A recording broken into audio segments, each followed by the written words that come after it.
Hi everyone, and welcome to our QCE English exam revision lecture for the ATAR Notes September lecture series. My name is Jess, but before I get into a little bit more about me, I want to introduce ATAR Notes for those of you who aren't familiar with us.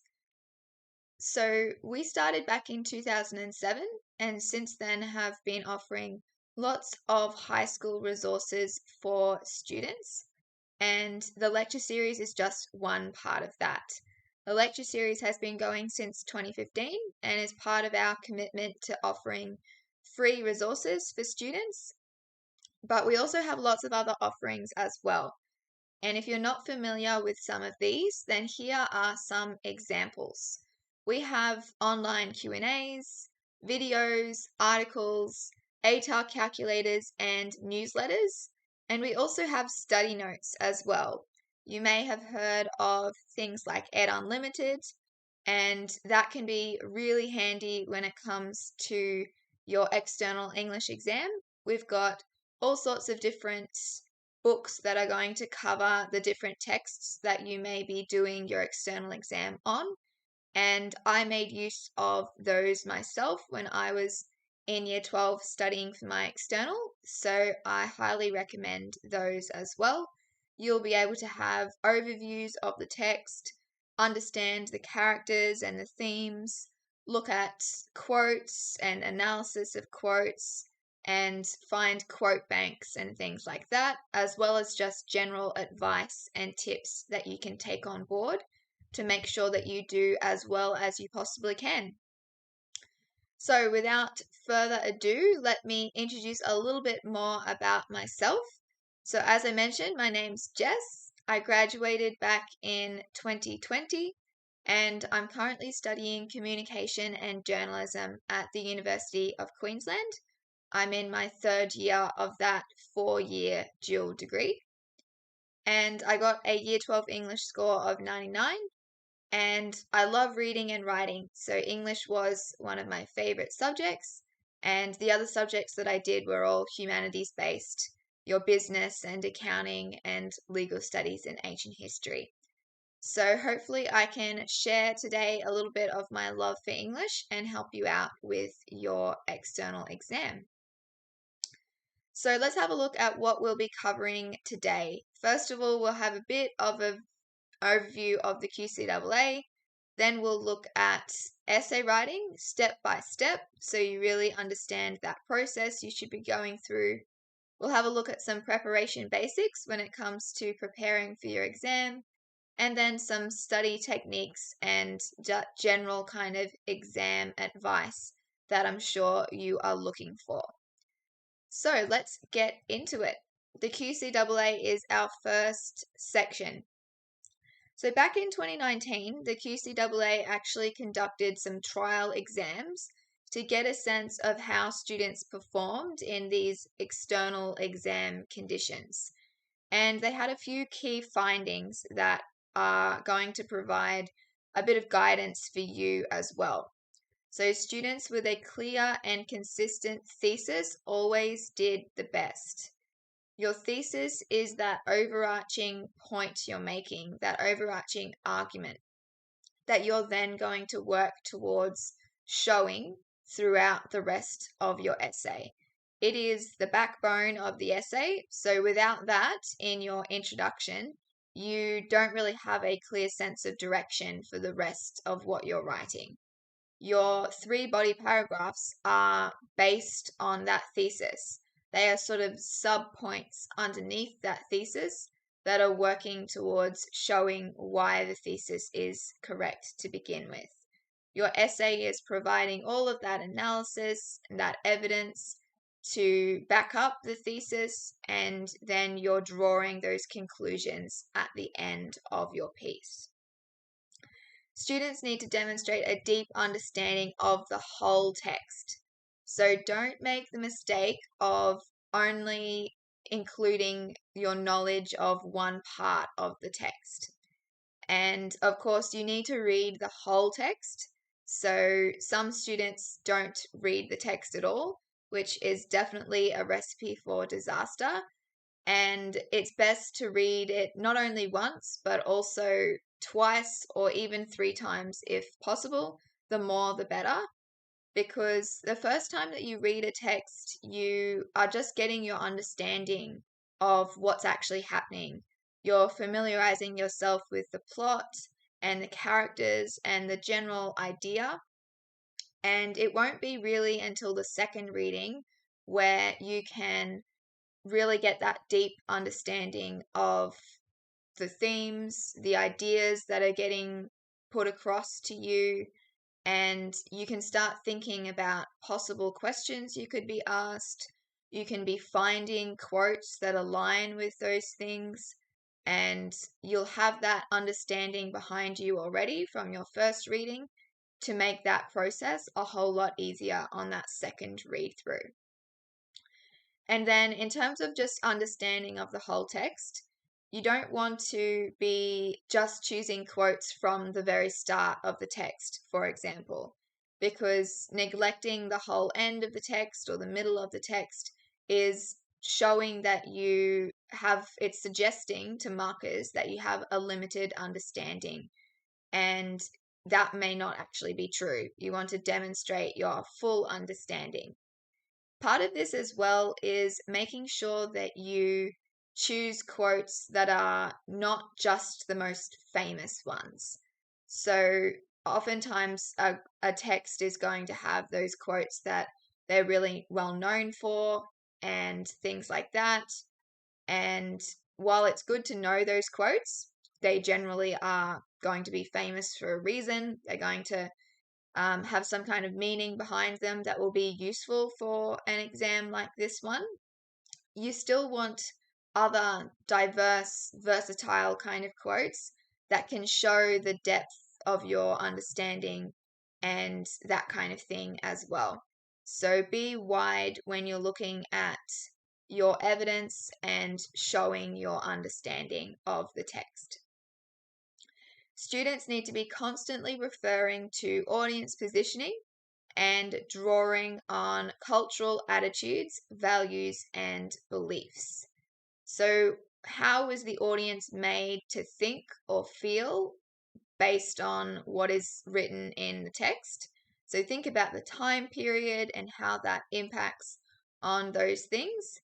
And you'll be drawing on those attitudes, values, and beliefs. What did they believe in that time, and how did they impact the way that they would react to the text? What did they value? What were their attitudes based on different things? So you can think about all those themes that you can draw from a text, themes about femininity and masculinity, or power or control, violence, things like that. They all are going to reflect those values and beliefs of the society, and you can draw ideas from those to figure out how the audience would be positioned.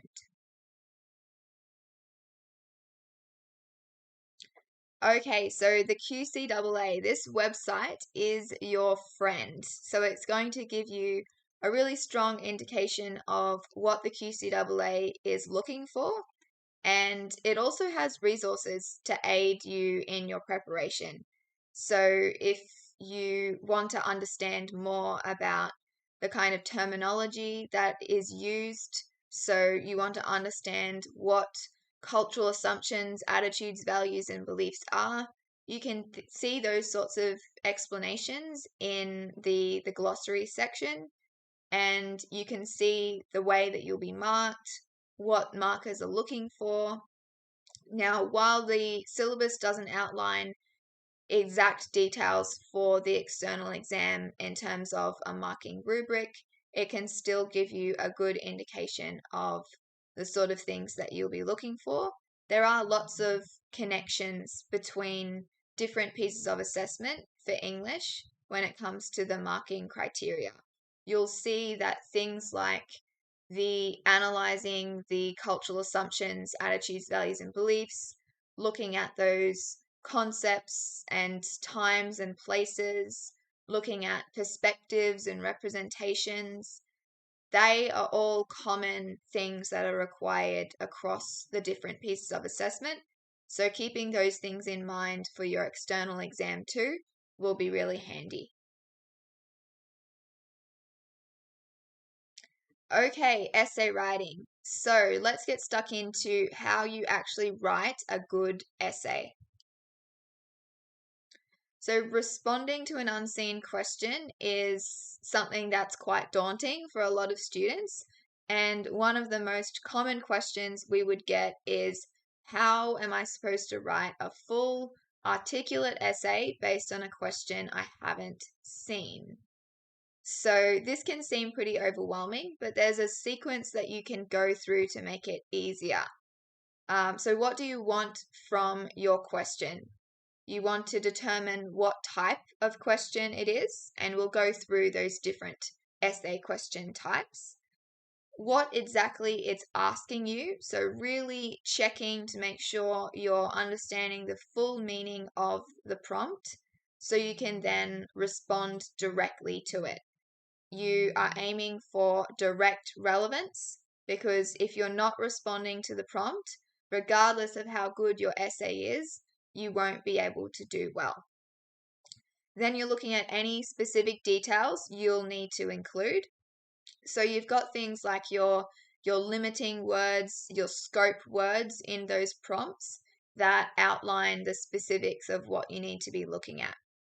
And then ultimately, you need a thesis. You need to draw from the prompt and develop that thesis that you can then refer to and use as the backbone of your essay. Okay, so as I mentioned, we're going to go through some of the question types, and you can break these up into different categories. Here we've got 5 different types. We've got character type, the theme type, aesthetic features, relationships between characters, and then author's intent. Some of these will sometimes be overlapping. Oftentimes you'll be looking at themes, for example, and you still have to factor in different characters in relation to those themes, for example. But these are the 5 ways that predominantly we can classify our questions. So let's break these down and have a look at each in turn. So, relationships. Analyze the effect of Mr. Rochester's manipulation on the character of Jane in Jane Eyre. So, this is that example of relationship between 2 characters. They're asking for an effect of one character on another. It could be worded in a bunch of different ways. It could be it could directly say, what is the relationship, analyze the relationship between characters. It could be one character's effect on the other. It could be the role of one character in making another character do something in particular or think in a certain way, for example. So this is all about those character connections, the relationships between the characters in the text. Next up, we have aesthetic features. Now, we may not really understand exactly what these are, but it's a pretty wide kind of term. So it can include all of your figurative language, similes, metaphors, personification, things like that. And it can include a whole range of other different types of strategies as well. So thinking widely about aesthetic features is the best strategy. And you can have a look at what aesthetic features are, some examples of that.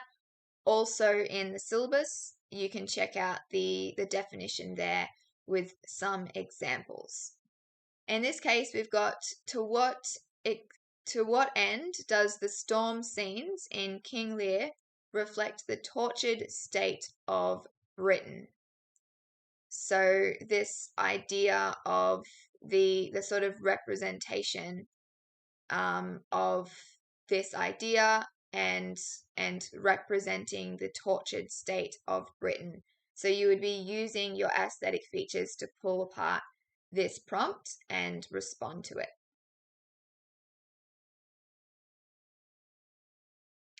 Themes. Now, this is one of the most common question types about those concepts and themes that are in a text. How is the American dream's disfiguration represented in The Great Gatsby? So we've got this idea of the American dream, we've got this idea of disfiguration, and you're going to have lots of themes in all of your texts. So again, it could be that idea of gender, it could be power and ambition, it could be violence, it could be blood or the nighttime, the evil of night, good and evil. Even animals as well often are used in that symbolic kind of sense in these sorts of texts that you will be studying. So these questions are all about that kind of thing. And they can be worded in lots of different ways. It can be, how is this represented? It can be, what is suggested about this? It could just be directly analyze the role of this in the text. You also have those questions that are based on giving a statement as though something is a fact, and then asking to what extent do you agree with this as well. So not only are there different question types in terms of the focus of the content, so themes, characters, etc., there are also different sort of formats of how the question can be asked as well. Character question type. So this is similar in a way to our relationship type, except it's focusing on a particular character instead of the relationship between characters. And in this case, we've got, how is Kurtz a metonym for imperialism in Conrad's Heart of Darkness? So this is about a particular character and their role in the text. But you can see that it actually has some overlap with that idea of the themes as well, a thematic kind of question, because you've got this idea of imperialism as well, and even looking at that idea of a metonym as well, you're bringing in some other question types too here. Author's intent. So regardless of the kind of question that you get, you will pretty much always be looking at what the author is intending and the strategies that they use and things like that. But you can have particular questions that are worded in a way that's about the author's intent. So Shakespeare posits that King Lear is primarily responsible for his family's destruction. To what extent do you agree? So this is that other question type that I mentioned before, where you have to take a position on a statement of fact that you are provided with. So here, what makes this author's intent is it obviously includes mention of the author and what they were intending to do, what their strategy was when writing the text originally. Okay, so some ideas about those key language elements as well. You've got the idea of how, and this can be used for any of your different question types that we just went through. So it's asking you to unpack the question exactly as it sounds. How are readers positioned? How is the symbol used? How does Hamlet manipulate the character Ophelia? So that is a pretty sort of straightforward idea. We're pretty familiar with being asked that kind of how question. To what extent, on the other hand, may be a little bit more uncommon, for a little bit less familiar to you. It is also linked to all different question types, and it's asking you to agree or disagree or partially agree or partially disagree on the statement that you are given. So usually it's going to state something as fact, and you need to you need to take that position on that. And it's about your opinion, and then it's about being able to back up that opinion as well with your evidence. And you need to include the measurement kind of word in your thesis to indicate that idea of to what extent you need to respond directly to that with that sort of level of agreeance, if you will. Analyze, of course, it is an analytical essay. So analyze is a pretty common word that we'll see in external exam questions. And you can think of this as being used in the same way as the idea of examine or discuss. You need to be looking at something in detail and picking it apart. So oftentimes they're written as a statement. It's not an actual question. So that's why we often call essay questions prompts, because they're not actually all necessarily questions. And so they're requesting you to do a very specific thing. They're giving you that topic that you specifically need to focus on and pick apart. Perspective is another word, and it's linked to audience positioning questions. That idea of how the audience is positioned to think or feel or react based on the content of the text, the strategies used, and the language used. So questions with this word are often asking you to either side with or argue against a particular message that's communicated by the author. So this is pretty clearly related to that idea of that author intent and then the sort of impact of that intent.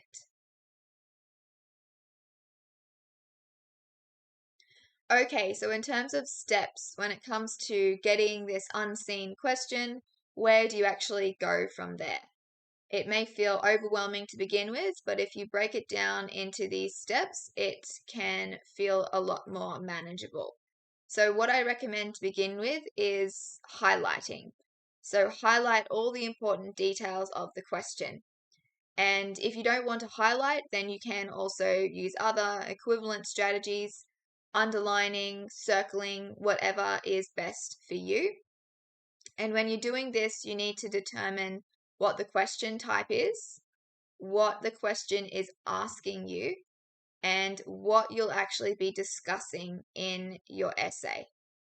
So in this case, we can see in this example question, it's a how question. We are looking at social class and this idea of the concept of social class. So it's about how the reader is invited to view that concept. So you need to be focusing on this theme. It's a thematic question, and it's also that audience positioning kind of question as well. And oftentimes you're going to have limiting scope kind of words as well. So sometimes you may be asked to look at how a character's relationship with another character, and it may specify that you need to be looking at their relationship to another male character, for example. And that's that limiting kind of word because it's determining that kind of scope. You can't be looking at a female character, you have to be looking at a male character. So look out for those limiting words and the specific words that are telling you what you need to focus on. The good thing about the questions or the prompts is oftentimes they're using that language that you then need to use yourself as well. So a good strategy to make sure your thesis is on target is to use that same wording as the original prompt. Now, throughout your entire essay, you don't want to only be using that word throughout. So if the question is about the extent to which you agree that Lady Macbeth is evil, then you wouldn't want to constantly be using the word evil, but you want to be looking at synonyms and using words with that same meaning. Wicked and and all that kind of thing that's going to show that same idea, but then also illustrate that you have that breadth in your vocabulary. And if you need to reword the question, then you can do it in this step as well. So sometimes, for example, you may be given a prompt kind of style that's not written as a question at all. And some students do prefer to have that question format. So you can change it up a little bit to reword it into that question format instead. So instead of analyze the concept of social class in Jane Eyre, you could then transform it into how is the reader invited to view this concept, or some equivalent of that. Usually you can change those analyze kind of questions into how or what questions. And that can be really helpful for some students to actually understand what they need to be answering, what they're actually responding to as well.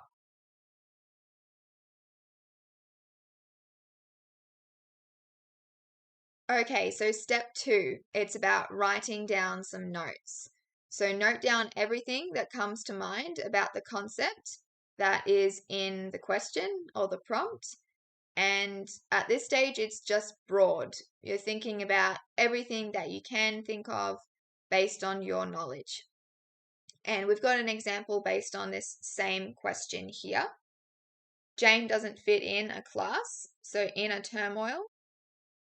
The hierarchy was very important, and Jane experiences both settings, lower and upper social class. Upper class people portrayed as rude, unfeeling, harsh, cruel, ignorant. And we've got some ideas of particular scenes that illustrate those points we're making. Lower class people are often nicer, and in this case have a connection to God. Near impossible to move between classes. So putting down all the different ideas, and these can help form what your points will be, or just the different analysis that you may have within each of those points.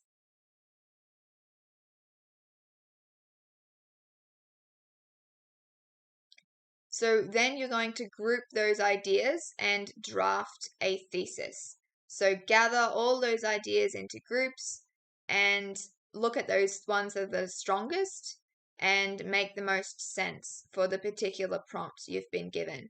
So while you're starting off broader, this is where you're narrowing it down a little bit more. You want to be able to write a messy, or what we call sometimes an ugly thesis based on this. So an ugly thesis is that idea of just a rough draft of a thesis. And it may not be perfect, it may not be the one that you end up using, but it's giving you that general idea of the direction that your essay is going to be going in. An example, Bronte highlights the rigid nature of social class to explore the negative effects it has on the individual. So again, taking those ideas that we've come up with, grouping them together, and coming up with that draft thesis. The final step is to take that thesis and refine it into something really clear and concise. It's important to remember that your thesis needs to be understandable, or your essay is going to suffer. If you don't understand your thesis and how to integrate it throughout your essay, it's going to be a real struggle to write it.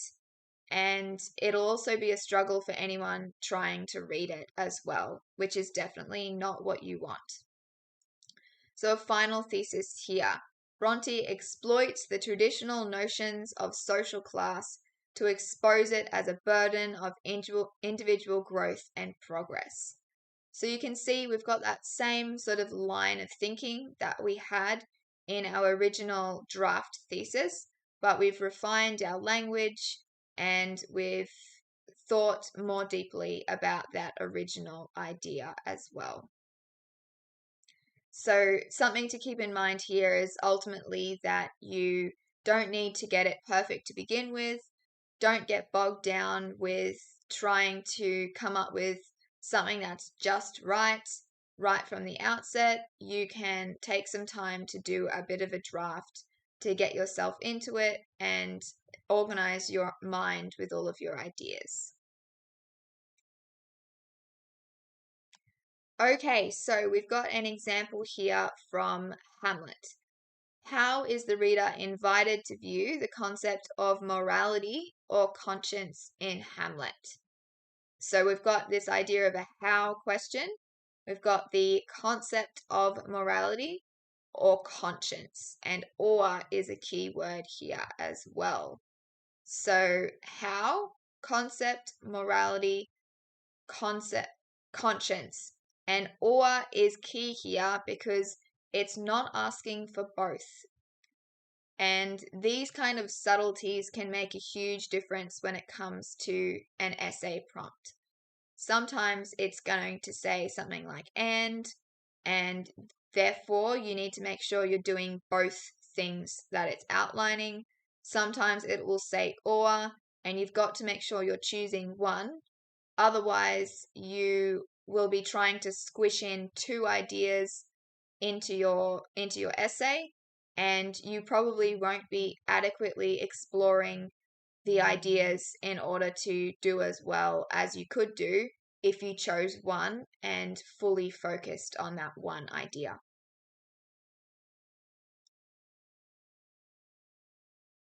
Okay, so once we've broken apart the prompt with some highlighting or underlining or circling, you can then come up with all of those ideas that come to mind when it comes to that particular prompt.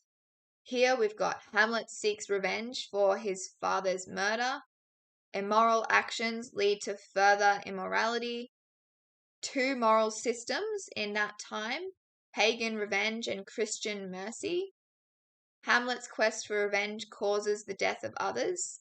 So sometimes you're looking at points that are related to the sort of social system, the way things worked back in that time. Sometimes you are writing down events. Sometimes you're looking at meanings and ideas that the author might be putting across. That idea of immoral actions lead to further immorality is an example of that. And then Hamlet shows mercy when he finds Claudius alone in prayer. That's an example of an event that could be directly relevant as an example in response to this kind of prompt. So once you have all of those points down, you've got your ideas on paper, you can then think about your thesis and developing that thesis. So here we've got seeking revenge leads to the degradation of morality. So going after revenge is just going to make morality further away than it otherwise would be.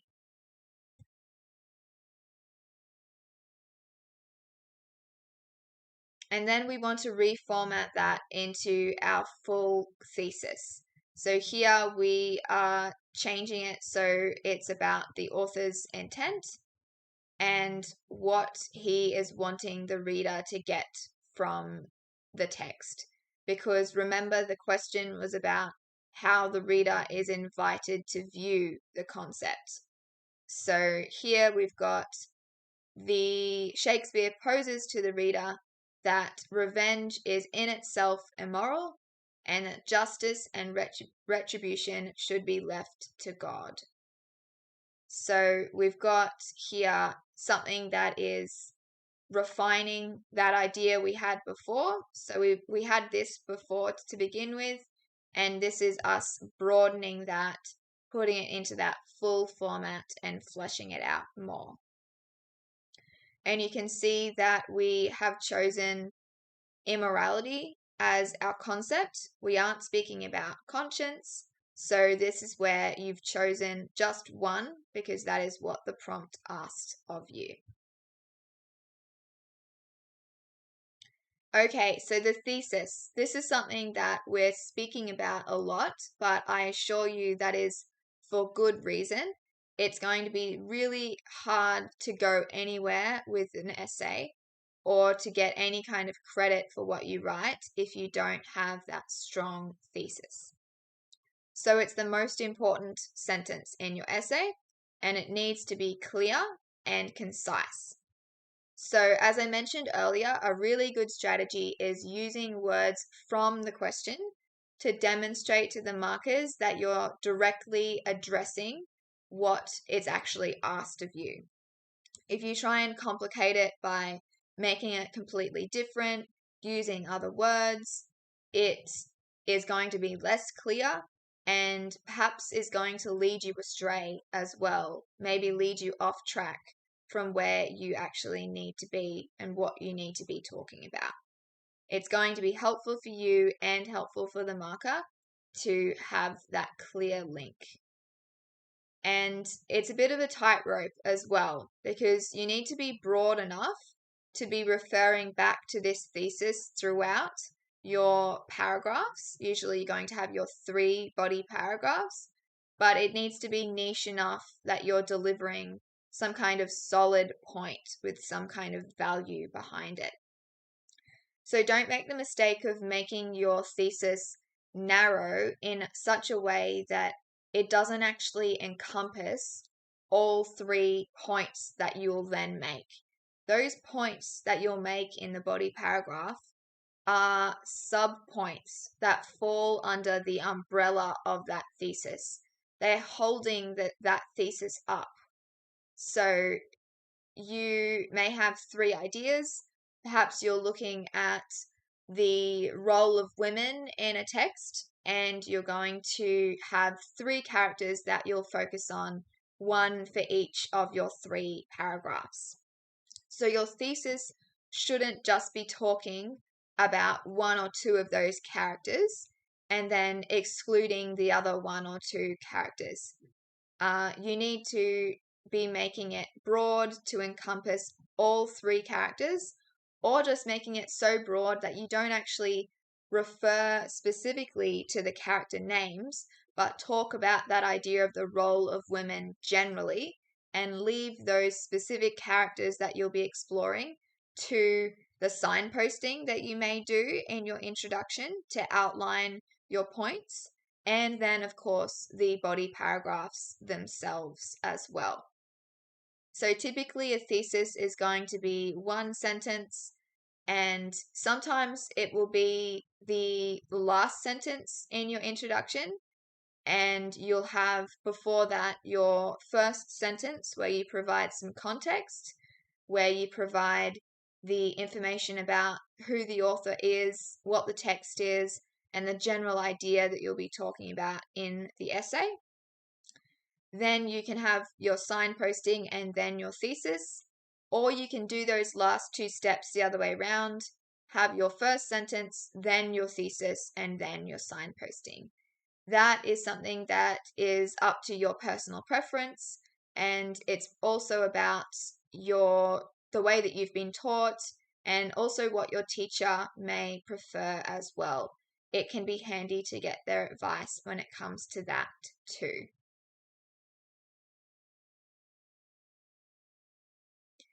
So the process of producing a solid thesis is going to naturally be really closely linked to actually just answering the question.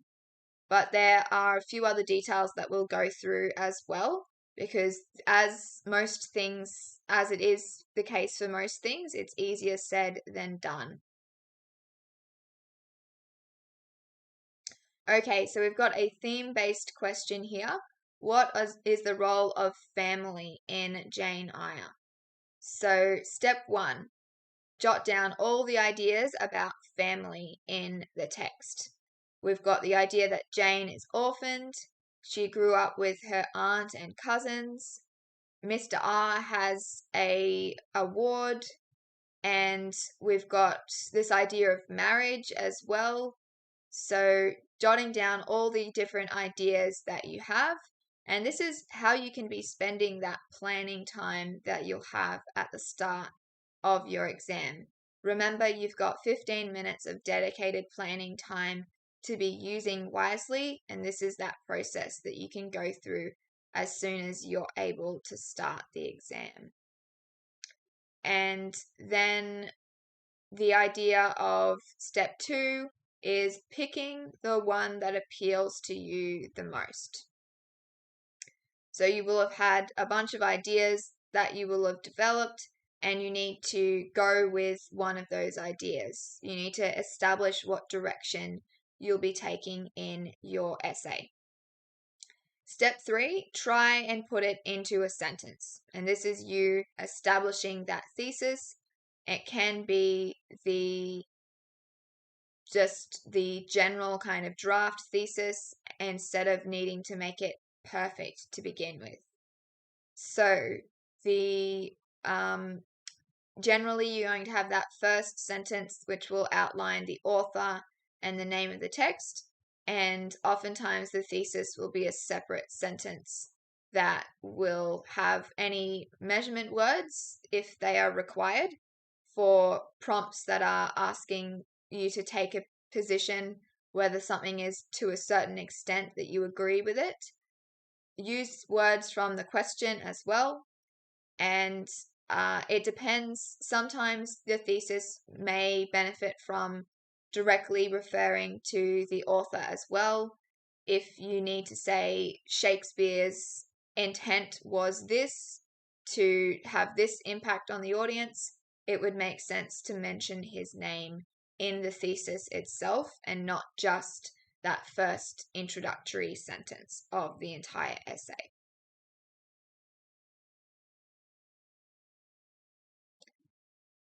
Okay, so Charlotte Bronte manipulates the theme of family in order to influence readers to understand its power over the individual.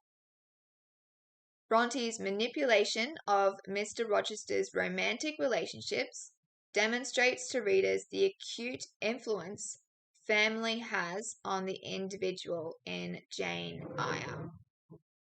So you can see how we are taking those ideas that we brainstormed and we're refining them into that sentence format. We've chosen those ideas that we want to focus on. Coming up with that broad list to begin with is a good idea because it gives you that content to work with. Then you've got that choice of what works best, what you feel you have the most to say about, and then you can go from there in terms of forming that thesis. Remember, it's ultimately about showing what your argument is. What is the point that you're going to then try to show throughout the rest of your essay?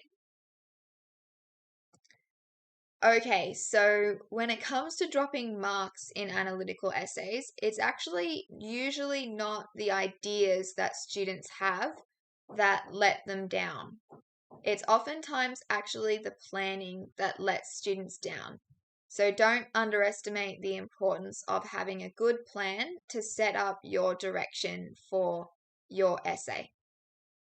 A lot of students fail to establish and maintain that synthesis throughout their piece, having that flow and that cohesion so it all works together in a really well-ordered way and makes that point really clear as a result. So failing to plan is just part of this problem with this lack of synthesis in the essays.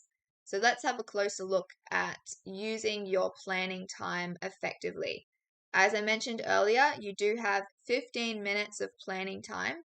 You can't be writing on your actual exam paper yet, so you can be using this time to be figuring out what you'll say. So when it does come to that 2 hours of writing time, you'll be able to get stuck into it as soon as possible. Something to keep in mind with planning time as well and the planning that you do is it needs to be understandable to you. You're not being marked on your planning, and so it's about making sure that you do planning that makes sense to you, that you can then use to inform what you write. And it's not about making it neat and pretty and understandable to others. Keep that in mind as well.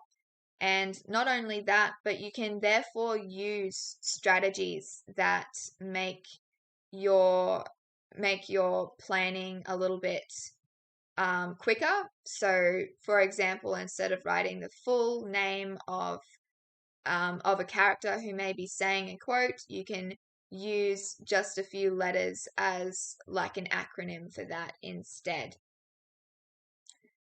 Okay, so how to use this 15 minutes of planning then? You want to start by reading and unpacking the questions. So you'll be given 2 prompts. Regardless of what text you will have studied, you will have 2 prompts to be choosing from. So first of all, of course, you have to choose which prompt to go with. And then you can start that process of reading and unpacking that particular prompt. You'll look at what type it is, indicated by those words like what, how, analyze, to what extent, and then what it's asking.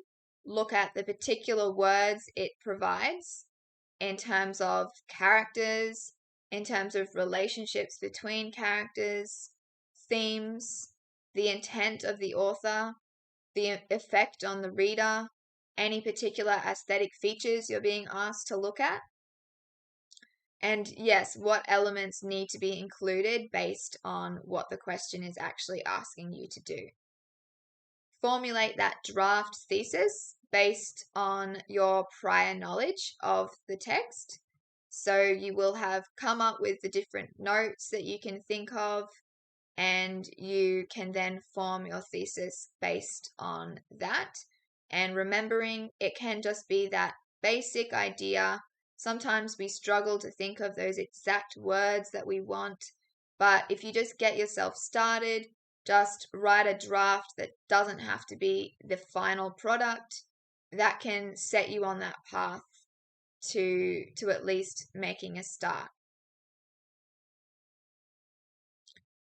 Step 3, refining the thesis to produce that final version.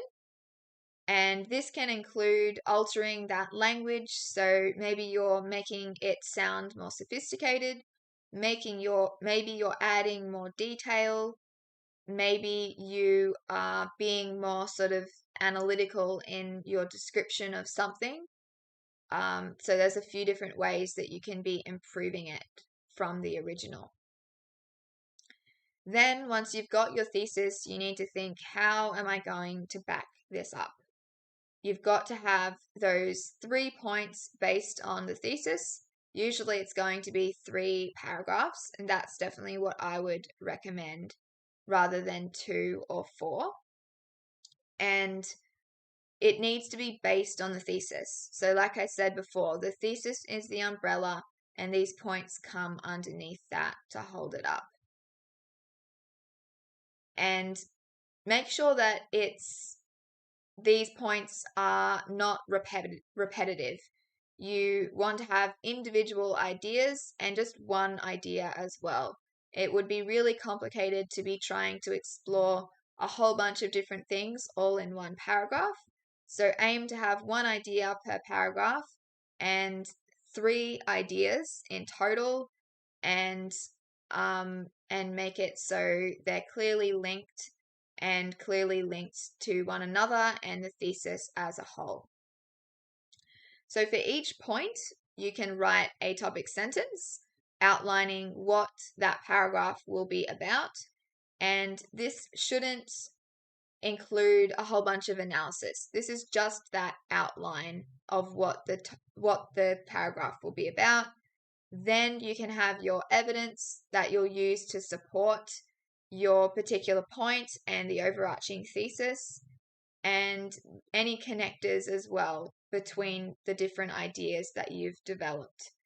And you can write all of these points down in your planning time underneath each of your ideas for your 3 paragraphs. Use all 15 minutes. So write as much detail on the page as you can. And if you don't end up using it all, then that's okay. And if you need more time to complete a full plan, you can go into your writing time. So yes, you are given 15 minutes of planning time, but that is not a maximum. It's not a restriction on what you do. The only rule here is that you can't be writing in that 15 minutes on the actual exam paper. But you can go over 15 minutes with your plan, and it is worth it to ensure that you have your logic and your reasoning organized in your mind before you get started. That can prevent any confusion you might have later. It can really set you up so you've got that clear direction and can just get stuck straight into it. And this is going to depend on your style as well. Some students find that they can just have a broad idea, they can have a thesis, and then basically get stuck into writing an essay based on that and a few general ideas for paragraphs. Other students may have to go through this full process of thinking about topic sentences, specific evidence, specific analytical points. So this is where it's really valuable to work towards actually understanding yourself, what is best for you and the way that you work. And the way to do that is doing practice exams, which I cannot recommend enough.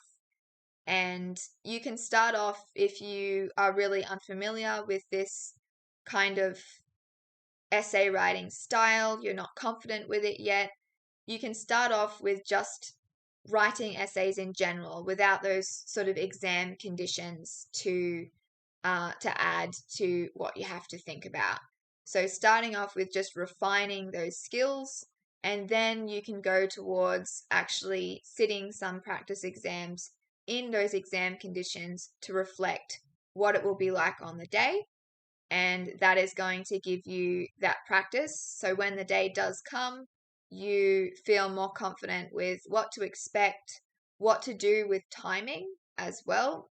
You want to know how far through your essay you should be at particular points in the exam time frame, and that can keep you accountable to make sure you're progressing okay in the exam. So a full plan is worth around 80% of the final product you write in the exam room. So investing some time and energy into getting really good at them is going to serve you really well in the long run. And in terms of when you do those practice exams, don't neglect actually having that practice exam planning time too. Don't just go straight into you're doing the 2 hours of actual writing. Have that 15 minutes as well. And to add to that, you can actually just do practice planning. So sometimes you may not have the time to be able to be doing lots of different full essays, but it's a lot easier to fit 15 minutes into your schedule than it is 2 hours and 15 minutes.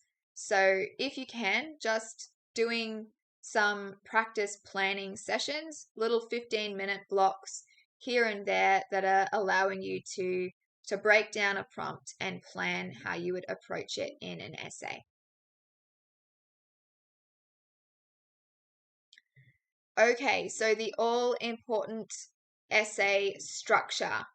When it comes to introduction writing, we've touched on this a little bit, but let's go into a little bit more detail. So first of all, introducing the text, and you're going to include the author and a brief phrase or synopsis. So you don't want to have a big recount of what happens in the text. and you want to avoid a few different things as well.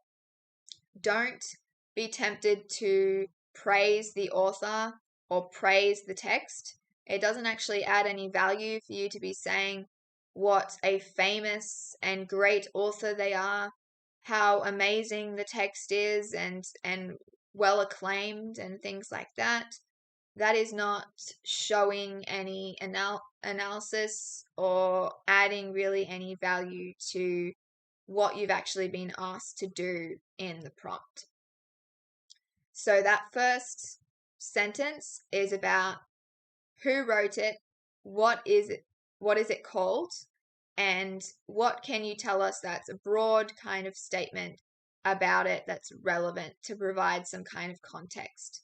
So, for example, if you are writing about, I'll go back to that example about Lady Macbeth being evil, maybe you could mention something about how the Elizabethan era, when it was based, had specific kind of gender expectations for women as opposed to men. And that is providing some kind of relevant commentary, because then your essay could be about the portrayal of Lady Macbeth as being evil and how she rejected those gender norms that were the standard in that time. So the thing about this first sentence is you don't want it to be saying the exact same thing as what you'll later say in your thesis. It's more about that background, something that's going to set you up for what you say in the following sentences. The next part, narrow the focus to indicate the topic of your essay.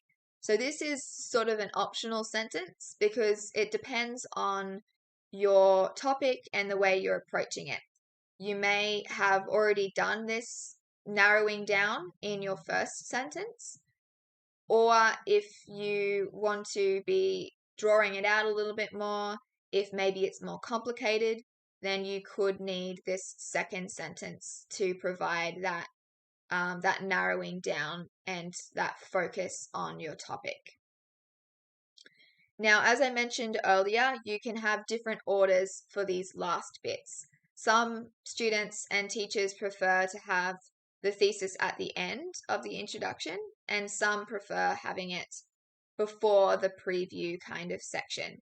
So the thesis is that argument, that central message that you'll be referring back to throughout the essay.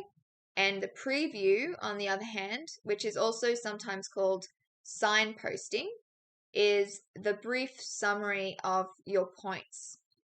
So this can be one sentence, it can be two sentences, it can be three sentences, one for each of your points, but you shouldn't be introducing evidence.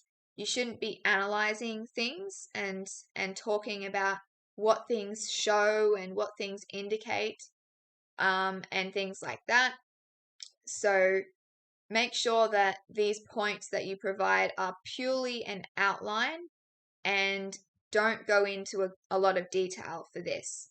Your introduction should be in that realm of about 100 to 120 words or so for a 1,000 word essay, and you don't therefore have a lot of room to go into a great deal of depth here. That is reserved for the body paragraphs. And that signposting can be done first and then your thesis, or you can do it in the order that we've got displayed here.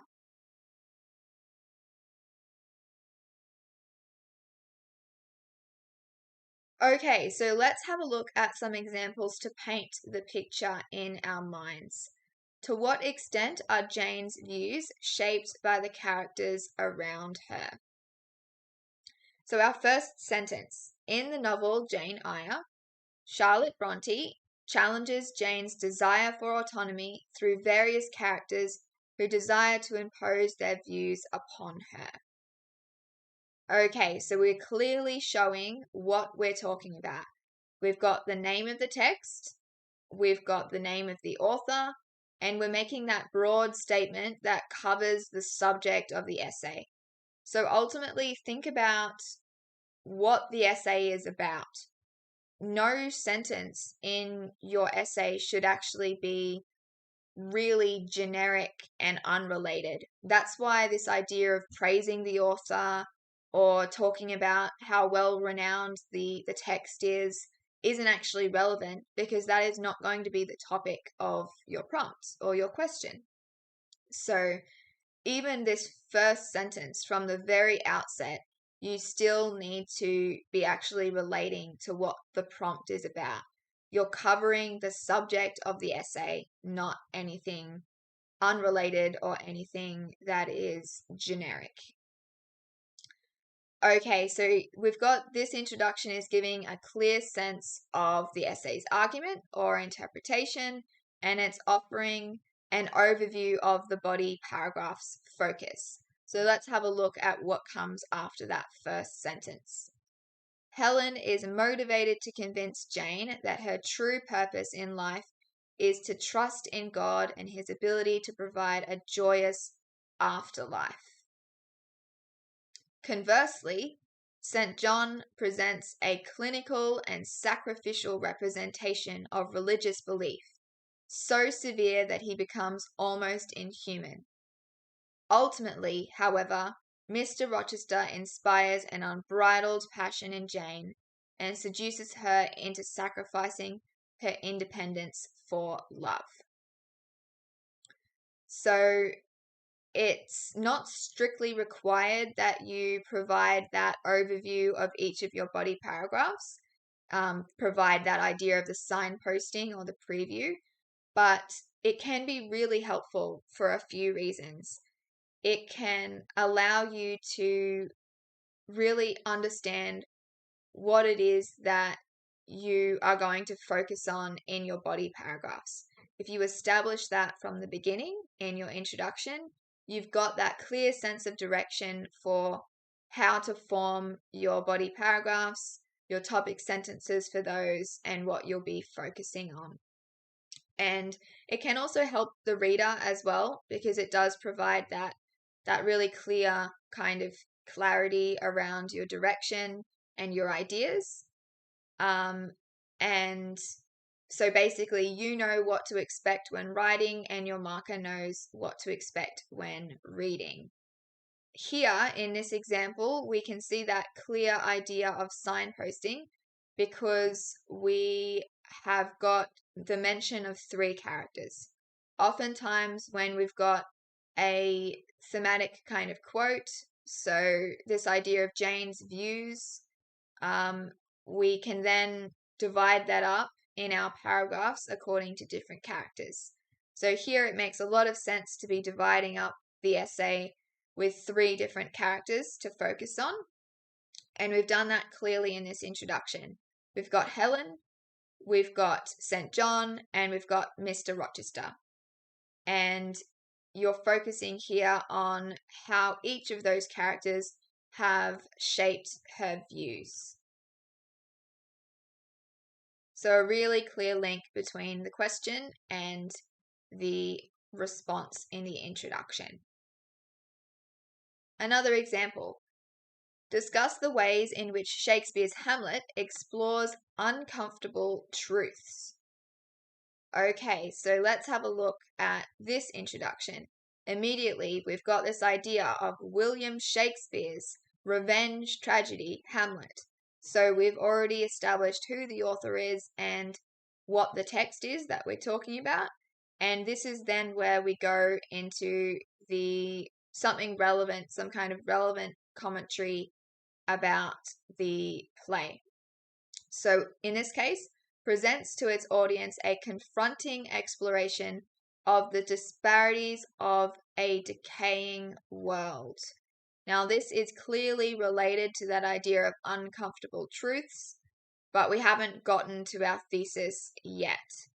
It's still establishing, setting the scene in that first sentence. So though shaped by Shakespeare's socio-political Elizabethan context, Hamlet has been appreciated across centuries due to its compassionate evaluation of uncomfortable truths in human behavior, misogyny, the inquisitive human temperament, and the meaning of life itself. So this is the idea that you are providing, again, more context here. So not always necessary to provide lots of exploration, but in this case, it has been deemed necessary by the writer. And these are universally engaging elements, have been reinterpreted by critics and audiences over several centuries, since reality is in the reader's mind, thus ultimately facilitating the textual integrity of Hamlet. So definitely not always required, but you can actually include academic quotes to enhance your argument, but don't let them do all the talking for you. Don't let them overtake your analysis and your ideas. So it's important to use the keywords from the prompt, as I've mentioned, to ensure we can see that relationship between what you're writing and what you are asked to respond to. So in this case, we have got those keywords. Uncomfortable truths is really clearly stated here. And this provides a bit of a quick summary of the play. So in terms of retelling the story, that is not something you should be doing in an essay at all, whether it's in the introduction or elsewhere. It's not about retelling, it's about analyzing. And you can add some more plot context as you analyze the play in your body paragraphs. When you introduce your different points, you'll be giving some context to those different points, different quotes, different pieces of evidence. Okay, so now that we've had a look at our introduction paragraph, we're now going to have a look at the body. So your body paragraphs are going to be, of course, the largest part of your essay, and this is where you get into your evidence and your analysis. It shouldn't be appearing in the introduction or the conclusion. So your topic sentences need to indicate what you'll be arguing in each paragraph, and they also act as those connectors between paragraphs as well. So you have that sense of cohesion, that idea of synthesis that I mentioned earlier. So through the use of this particular aesthetic feature, the author demonstrates this. That is an example of how you can approach this idea of a topic sentence. So your body paragraph structure, you've got the thesis, so the position on the argument, and you've got your evidence. It could be in the form of key quotes, structural devices, aesthetic features, different events that occur that you can use to illustrate your points. You've got your analysis of that evidence. So remember that there's no point in just providing a whole bunch of quotes, a whole bunch of ideas, if you're not actually going to pick apart those things. It's up to you to show the reader why your points are relevant, why your evidence is relevant. So you need to be showing how or why it proves your thesis and your point for that paragraph. You're relating to the point in the paragraph and you're relating to the overall thesis. So the thinking that unpacks the evidence to prove that thesis, that's what your analysis ultimately is. And then audience positioning, how the elements are prompting the audience to think, feel, or react. Make sure you're thinking about the context of the text that you're looking at when it comes to audience positioning. That's going to determine their values, their beliefs, attitudes, assumptions, etc.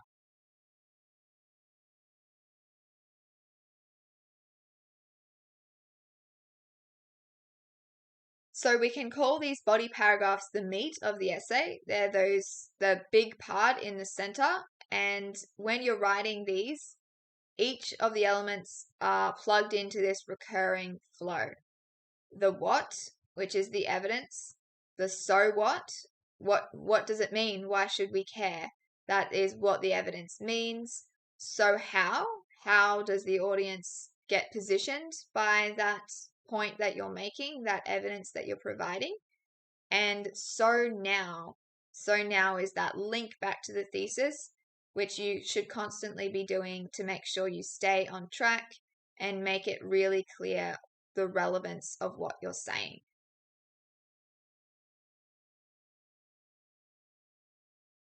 Okay, so what does this look like in an actual essay? So a bit of a micro flow here in the context of this particular Heart of Darkness text by Joseph Conrad. So what? Something like an emissionary of light, something like a sort of, and so we've got a quote there, and then we can look at so what? What does it mean? Why does the audience need to care about your mention of this quote in terms of what it means to what you're trying to say? So, by characterizing imperialists as emissionaries, Conrad depicts them to be peaceful and civilized, language associated far more with politics than the forceful acquisition of land. Further, light, in the context of imperialism, connotes the bringing of education, civility, and refined culture to a land of what Marlowe describes to be impenetrable darkness. So this depicts imperialists as agents of God, not only aligning them with the qualities of honor, respect, peace, and righteousness, but Conrad also grants them with the holy justification given to the Crusaders in the Holy War. You can see that we are really picking apart what it means, what the author intended by including these ideas, and that's really adding to the evidence. If you only provided the evidence, it would be totally leaving the audience in the dark, wondering what that means.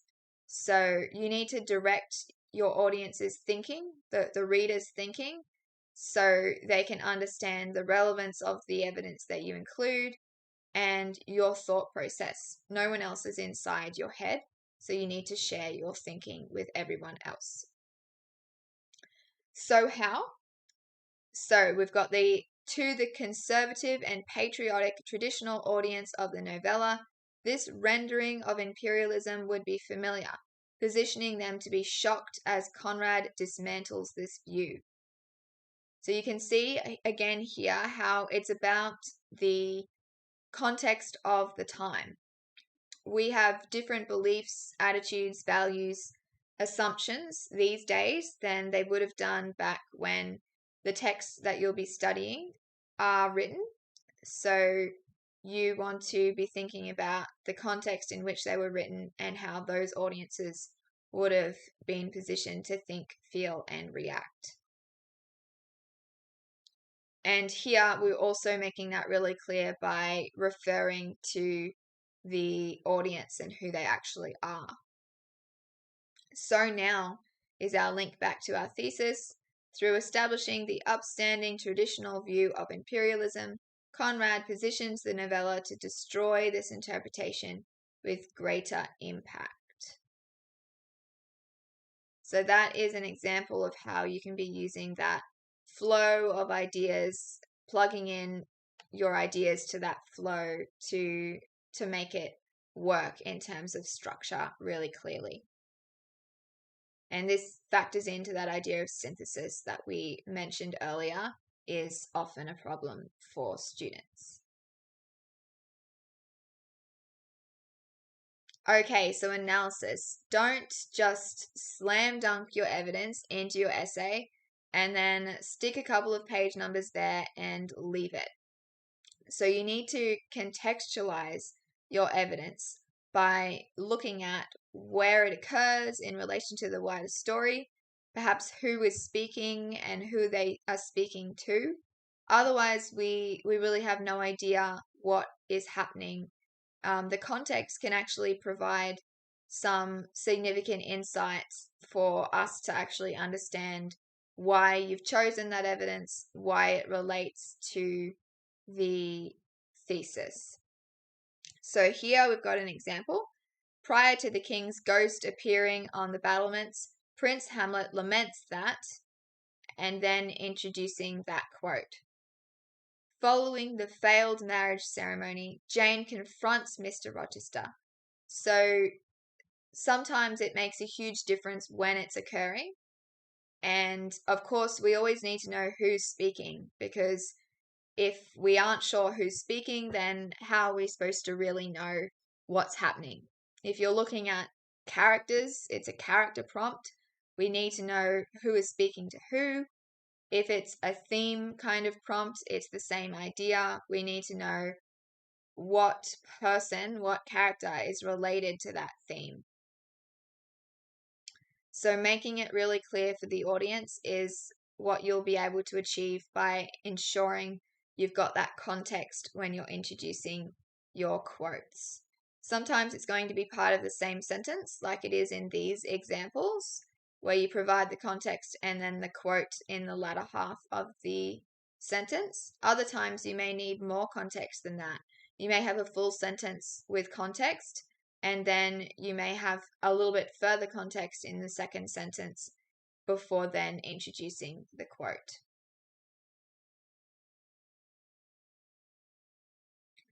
So it is okay to slightly alter the grammar of a quote to allow it to fit nicely into your sentence. Oftentimes things like the tense of the sentence, or whether it's plural or singular, you may need to change things like that. The pronouns that may be used, you'll be talking about characters in third person, not using words like I or me. And so you may need to change words like that if they appear in quotes that you want to use. So if you need to change a word, a suffix, or a prefix, then use square brackets to indicate the change. So you may have a word like demand, for example, or demanded. So say it's demand, maybe you want to add ed to it, and in which case you can put that ed in brackets to show that it wasn't part of the original, but that you added it yourself. So you can't analyze any words or phrases that don't appear in the original text. That may seem self-explanatory, but it is really important that you're not making things up out of desperation for content to be speaking about. So make sure you don't fall down that rabbit hole. And also in terms of altering quotes, you can't be changing the meaning of the quote when you add your square brackets. So be sure to use that in a responsible kind of way. And the other way that you can be altering your quotes is putting an ellipsis in, which is a ... 3 periods. And that is going to indicate when you've removed words. So perhaps you've got a long quote and you want to only use part of it. You can remove words and show that with an ellipsis. Okay, so digging into this idea of meaning, which is the basis of an analytical essay, you're analyzing meaning. So the first step, try the sweet potato rule. So why did the author choose this instead of sweet potato? And next, keep an eye out for aesthetic features and structural features that the author may have used in the text. And always consider things like characterization, relationship dynamics, audience cultural context, and the wider story, and how these things affect the meaning of evidence. So things like the cultural context, for example, if you're looking at gender in a time from all those centuries ago, they had very different beliefs and norms and structures in society with how things worked, the role of women and men, and understanding how those things impact the meaning of evidence is really important. So, just to give an example as well, you often have this idea of night and darkness in texts like those Shakespeare kind of texts. And to us, we think darkness, night, maybe we think of that as a literal thing. If you take night, for example, we just simply think of sleeping and night, whereas oftentimes you'll see that kind of idea repeated in texts like Macbeth because of that cultural context, because of the beliefs of the people in that time. They believed that night was a time when evil things would happen, when evil would come out and commit those atrocities. So making sure you understand that can then inform the way that you understand the evidence and analyze the evidence to support your points and your thesis.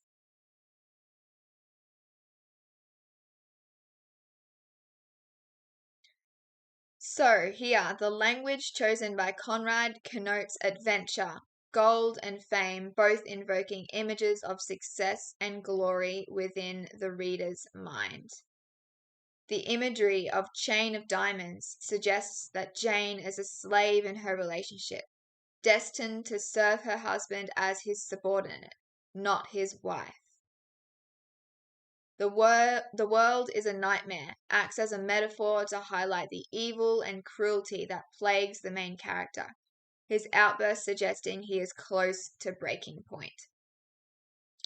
Again, if we go back to our previous point, this is looking at relationship dynamics. For example, that second one between husband and wife.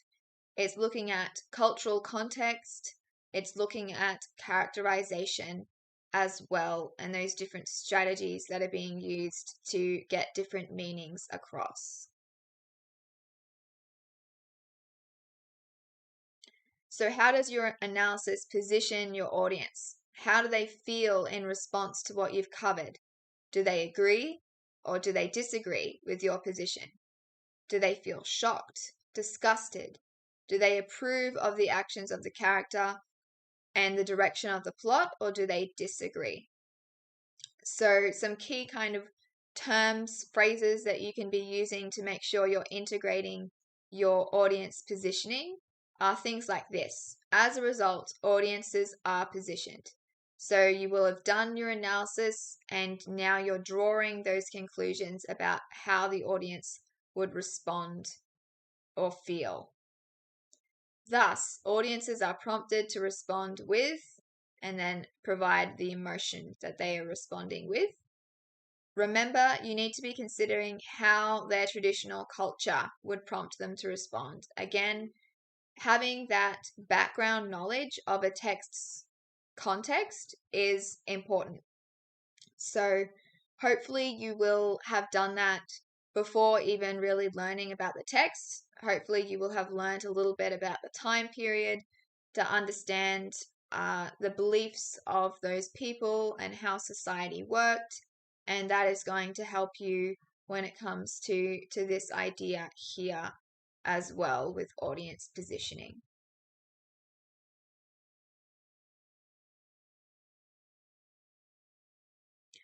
So, mind mapping with a bit of a note taking guide. It can be handy for anyone who is a visual person to map out different ideas as well. And it can only be really simple or it can be more detailed. It depends on the way that you work and what works best for you. So you can map out your different ideas and break them up into different sub ideas and this can help you formulate what you have as your plan for your essay. So for example, here we've got the different themes that we are drawing out of a central kind of idea. You could be using this strategy for a character as well and looking at, for example, different character connections. You could be looking at the role of a character in a play, thinking about how the character relates to different themes. So there's a variety of different ways that you can use this mind mapping kind of technique.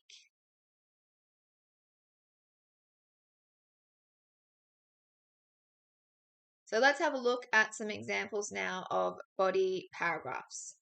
So discuss the ways in which Shakespeare's Hamlet explores uncomfortable truths, our same question from earlier. Now, to begin with, we've got human curiosity is a universal trait. That is, though in Shakespeare's Hamlet, it is shown to unearth various inconvenient truths. So this topic sentence is directly responding to the question. We've got that idea of truths again, but you can see how we've brought in a synonym already. We're not repeating the idea of uncomfortable. We're actually using the word inconvenient instead to show that variety of vocabulary too. And we are going to explore this theme in this paragraph. It's clearly showing what the paragraph is about as well.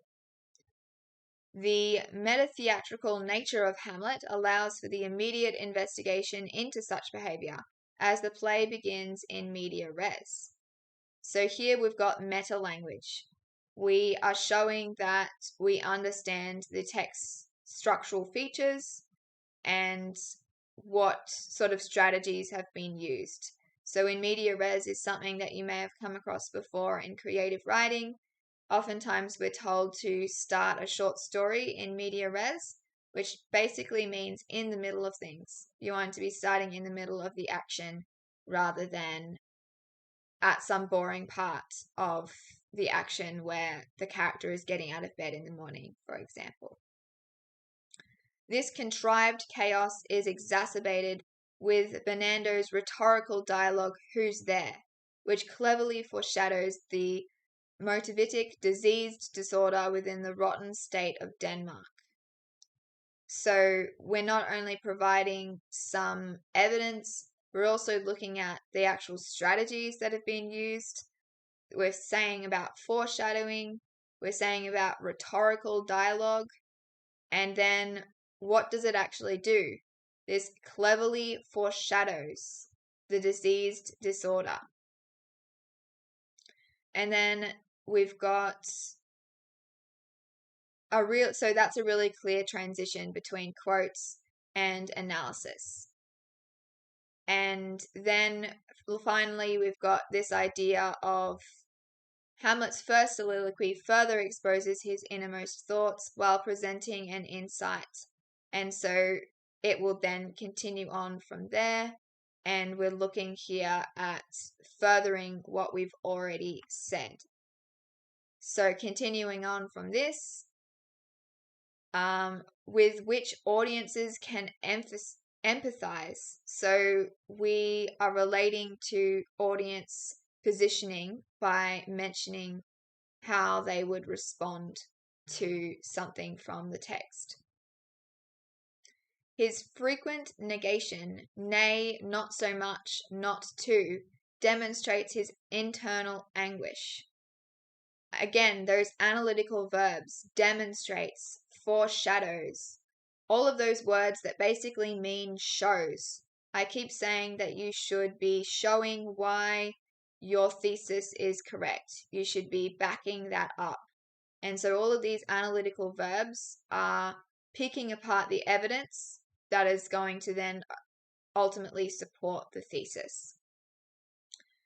And you also can have these subtle references to things.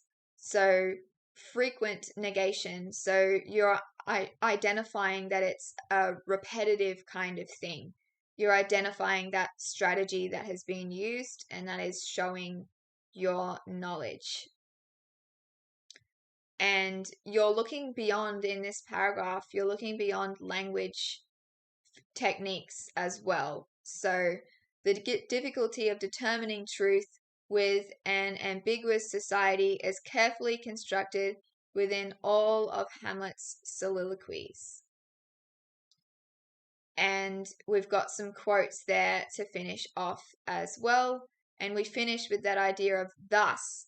The integral characters of Hamlet create a metafictional dimension that allows audiences to appreciate the value of humanity empathetically.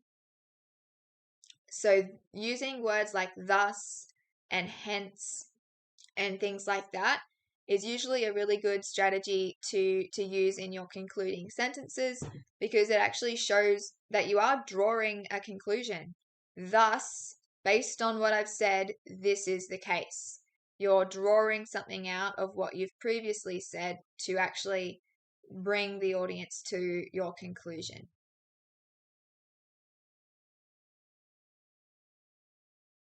A second example, and this goes back to the first idea we looked at earlier, with to what extent are Jane's views shaped by the characters around her. So, through the character of Helen, Bronte presents the unrelenting faith that people have for God. Helen is a character that does not express resentment towards others, vowing instead to love your enemies. She holds no animosity towards Miss Scatcherd, despite the constant abuse she inflicts on her, instead blaming herself, insisting she dislikes her cast of character. And then we've got these ideas of our analytical verbs here. Directly juxtaposes Jane's bold hatred. So this comparison is highlighting the difference between Jane and other characters, and we've got a quote there to actually back up that point. And we've also got the idea of the strategies that have been used. This idea of juxtaposes, we're identifying that juxtaposition has been used as well. And we can see here how square brackets have been used to make the quotes flow, because oftentimes your text is going to be having those first person pronouns, and we want those third person ones instead, with her and he and they, instead of I and me and you.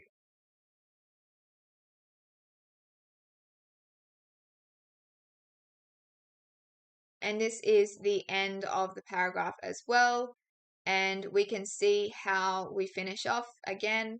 Helen is described as a character who strives to do good and hears Jane patiently to the end. So all of these words that you can identify throughout, condemns and all that kind of idea, they are your analytical verbs that you want to be using.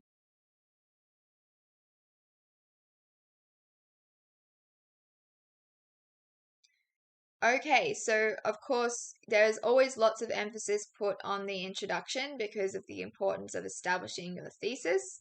And then lots of emphasis is also put on the body paragraphs because it makes up the bulk of your essay.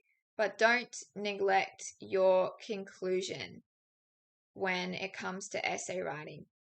So it wraps up your essay, but it doesn't add any new information. So don't make the mistake of adding new ideas, new evidence into your conclusion, because it's about bringing it all together, what you've already said, and showing why your thesis is correct, drawing an actual conclusion based on all of the content that you've covered. You should have actually gotten somewhere with it. There should have been a purpose to analyzing all of that. stuff. So restating your thesis and as a definitive statement to indicate that you've really shown the validity behind your thesis. Restating your points and indicating how they work together to prove your thesis. And you can use your topic sentences as references to see what you have covered previously. The thing here to note is it's important not to be really repetitive. You want to be adding to what you've already said, not just repeating things that you've already said. So keep that in mind as well. And to conclude, make a general statement about how key themes in the text ultimately shape the way an audience views a text. And this needs to be more general than just your thesis.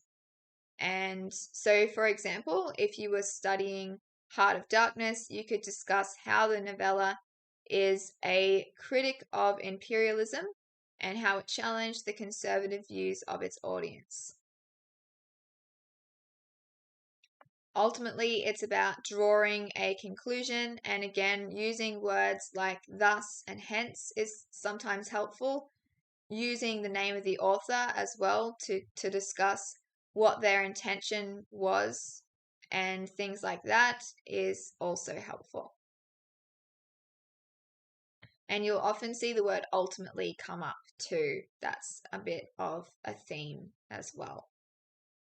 So discuss the way in which Shakespeare's Hamlet explores uncomfortable truths is our question again. We've got ultimately the definition of human nature allows Shakespeare's Hamlet to be appreciated in distinctive ways across differing, and however you pronounce that word, I'm not even sure about that one, so I think I won't attempt it. So the conclusion has to have a few purposes. You have to summarize your arguments, reiterate your contention, and leave that final impression on your marker to show your understanding of everything that you've been exploring.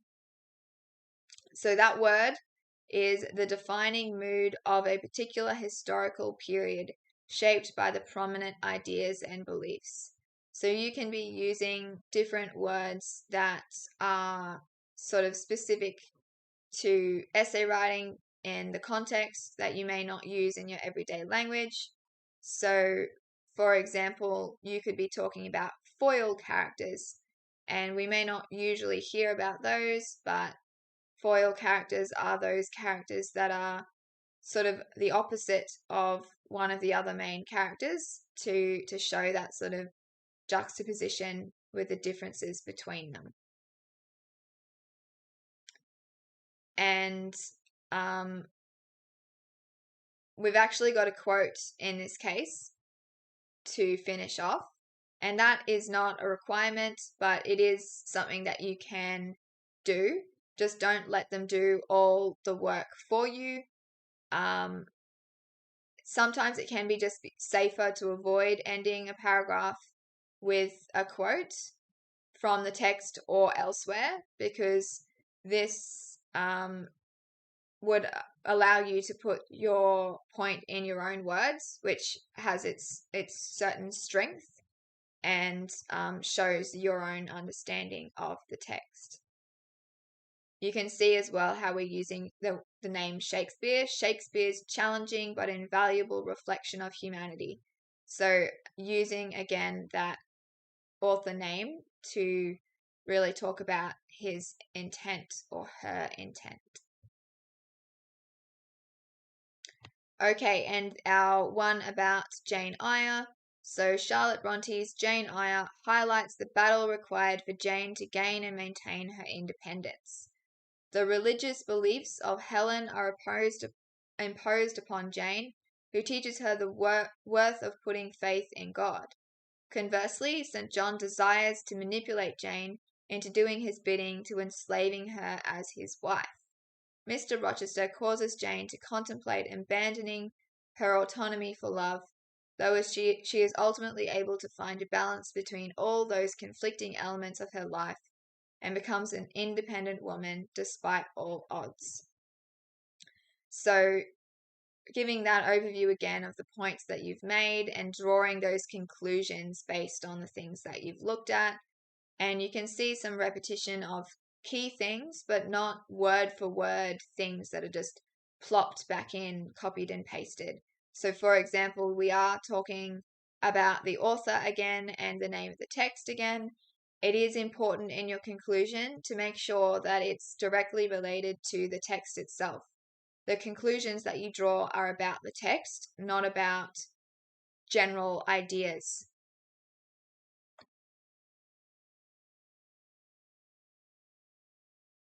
So some common mistakes that we'll go over now. Synthesis, as I mentioned earlier, and oftentimes this is what's going to let you down. So make sure you're constantly referring to your thesis, and that is going to keep you on track.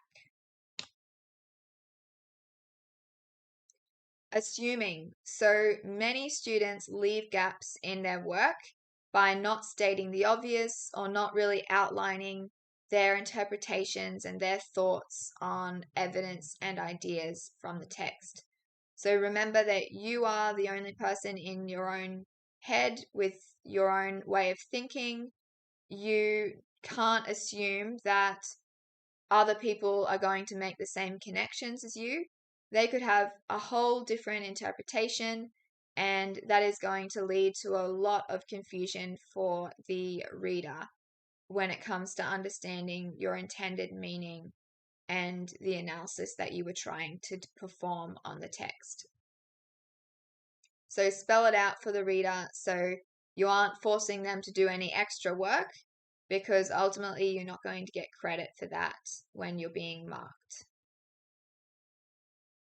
Spelling and grammar. Now, exam conditions make spelling and grammar a little bit trickier than it would be when we've got all the time in the world to be checking over our work.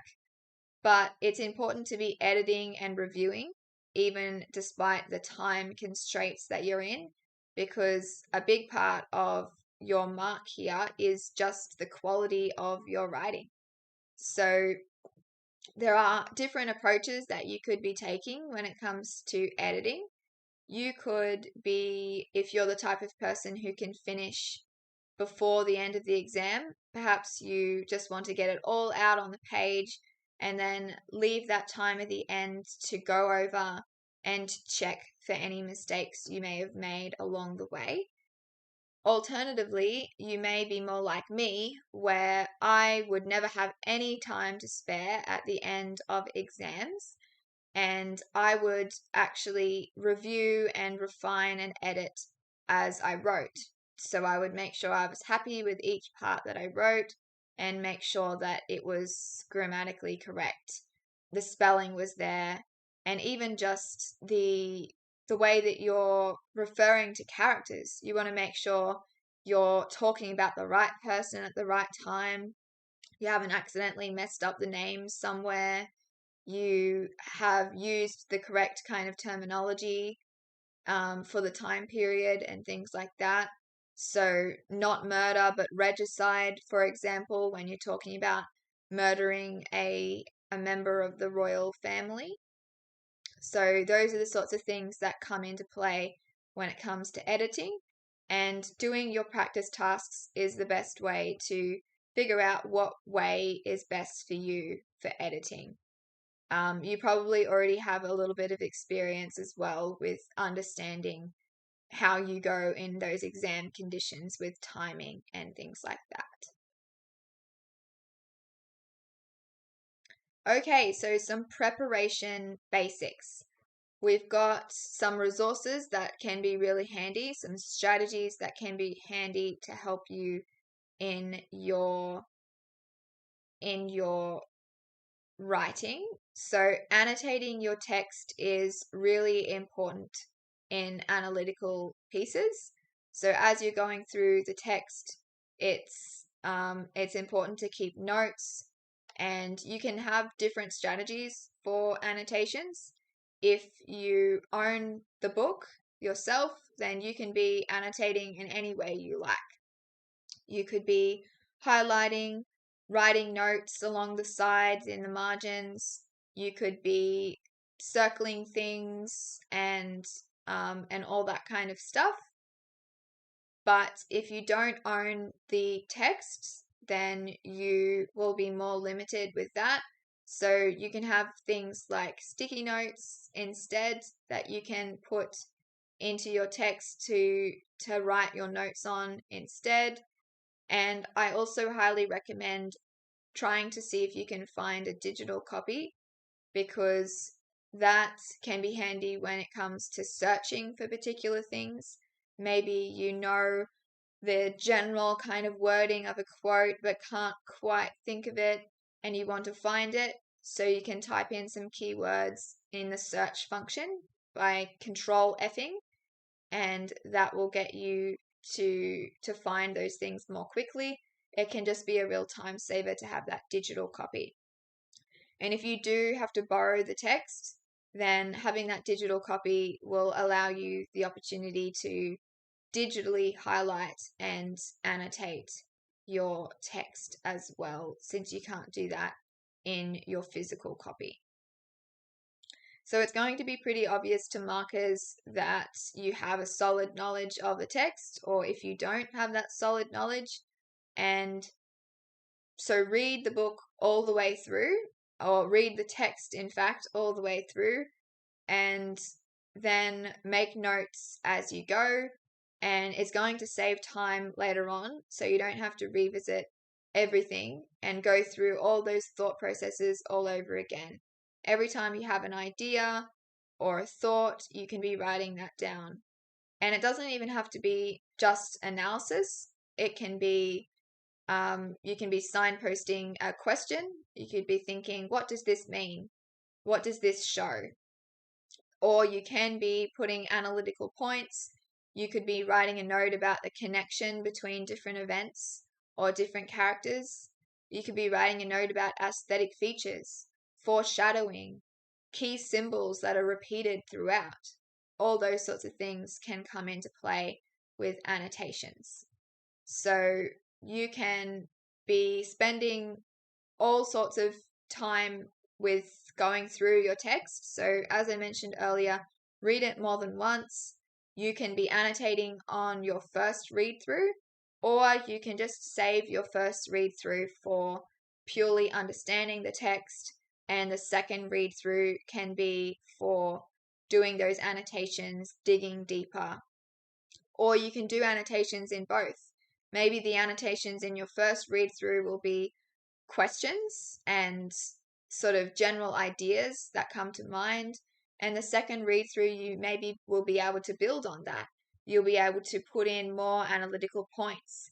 You'll be able to more easily identify where the foreshadowing is, because you will have known what actually comes after that as well. So give yourself the best chance by knowing your text and picking it apart as you go. So as I mentioned, sticky notes can be a really good resource as well, and you can just use them to identify recurring ideas as well, themes or characters and stuff like that. You can also have a key of some sort. You could be doing color coding, or you could be using symbols as well. So an exclamation mark for things that are important, a question mark for things that you're unsure about in terms of their meaning. You could have an arrow or something like that to represent links between ideas. So coming up with a system that makes sense for you is a great idea. And again, it doesn't have to make sense to other people. It's about you and what works for you.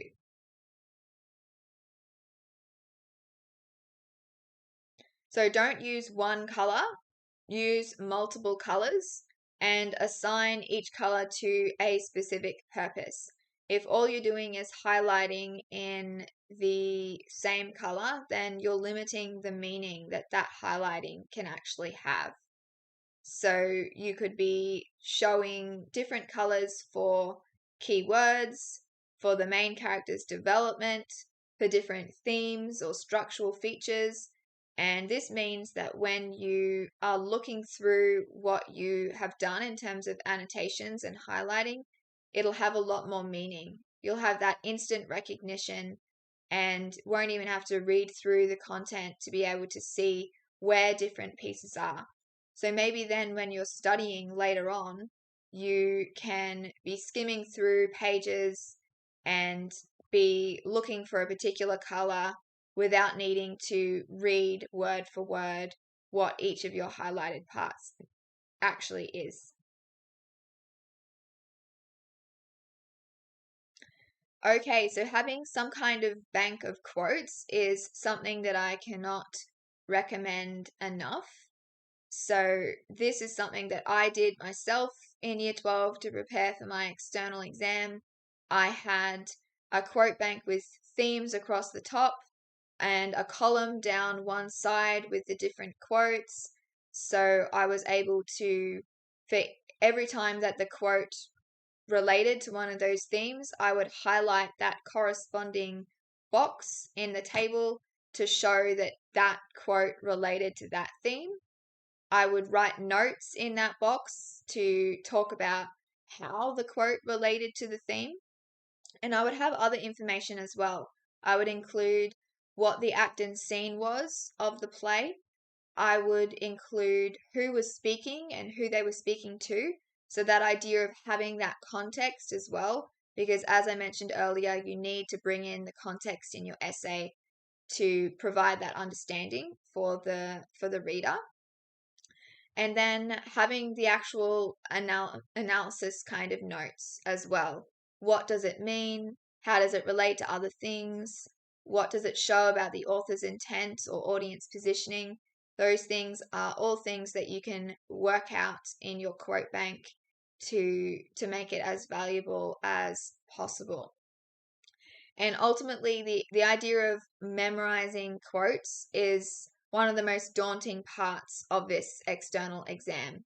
We think it's an unseen question. We don't know what it actually will be. So how are we supposed to come up with that strategy for memorizing targeted, relevant quotes? So find evidence as you go and do this with some kind of quote book. So you can be setting up a table in a Word document or a Google Doc, or you could have a physical book where you write your quotes. And of course, the benefit of having the digital copy is that you can copy and paste, and you can also have that search function in those documents as well. If you do go for the book option, the physical book option, make sure you've got some kind of system to organize it well. And any kind of notes that you have in class can help inform these kind of quote records as well.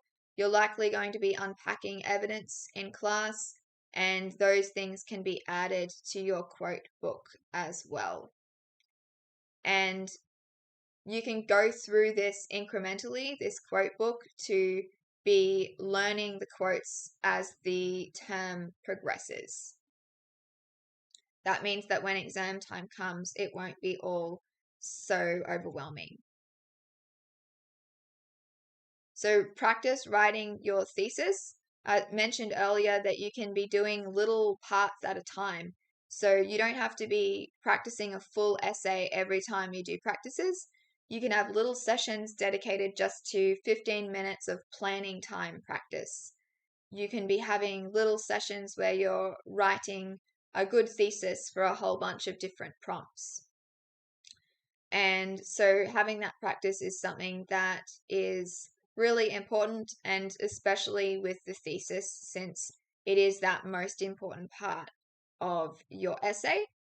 And you can access practice questions on the QCEE website. You've got the exams from previous years. You've got sample exams, and I'm sure you will have accumulated some practice questions from class. You can find those sorts of questions online as well. There's lots of resources out there. And also, you can create your own questions too, your own prompts. So oftentimes, for example, when we explain a concept to someone else, it actually really enhances our understanding of that concept because we're trying to think about how to make it clear for that person. It's a bit the same way when it comes to writing your own questions. You have to really think about how to formulate the question, the wording to use, and that can enhance your understanding as well. And of course, that is beneficial when it comes to then being able to write a really strong essay.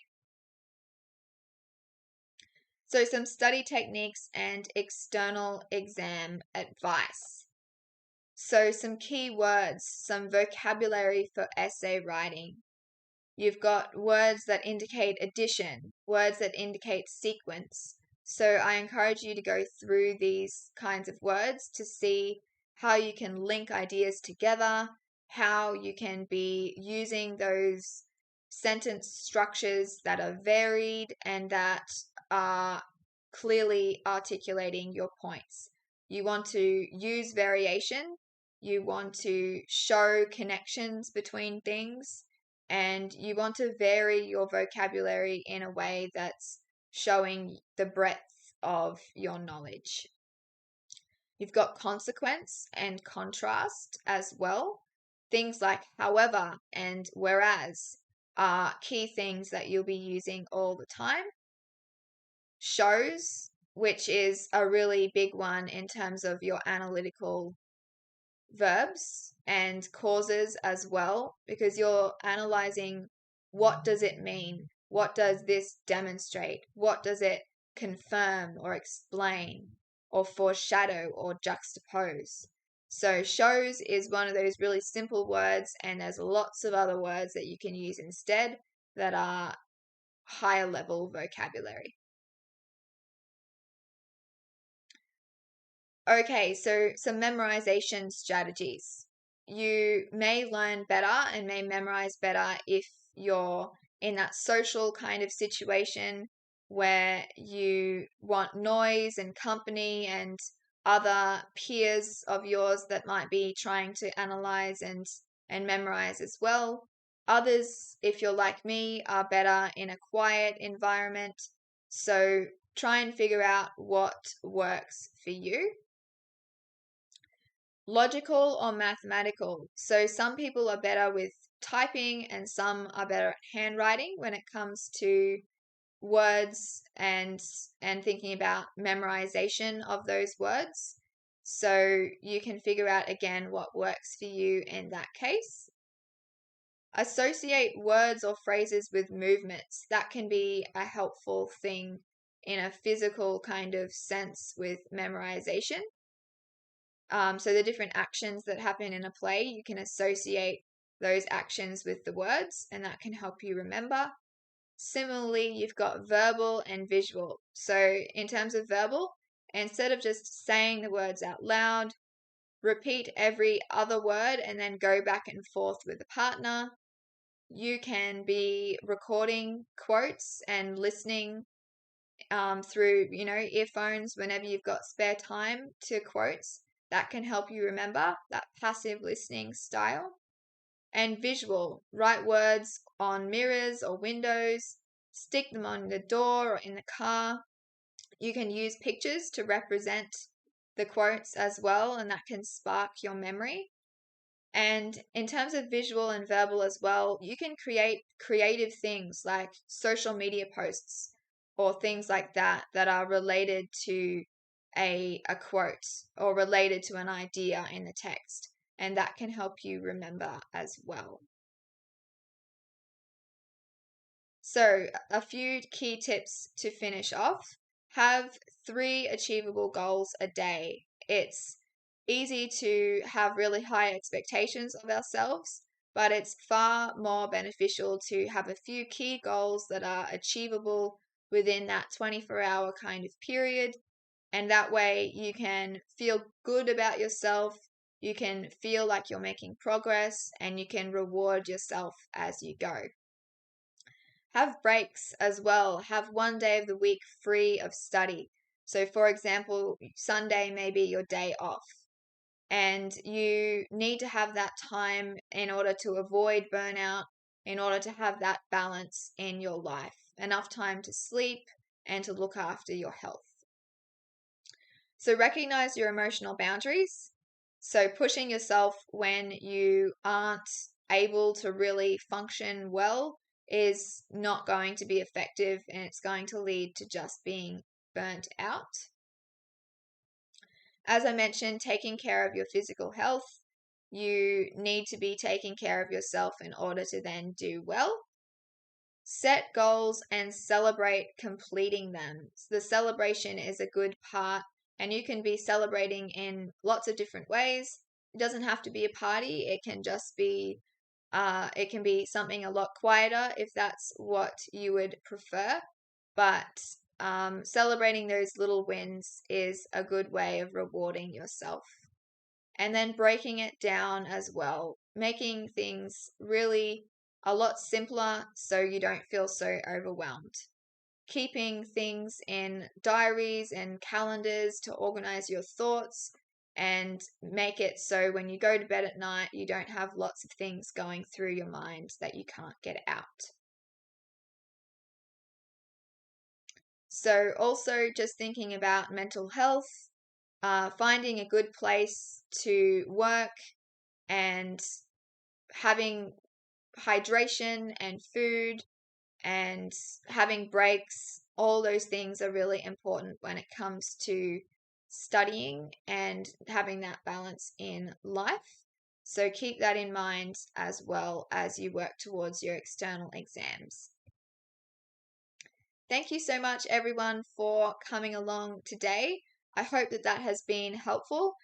Good luck with your external English exam and as well all of your other exams and beyond.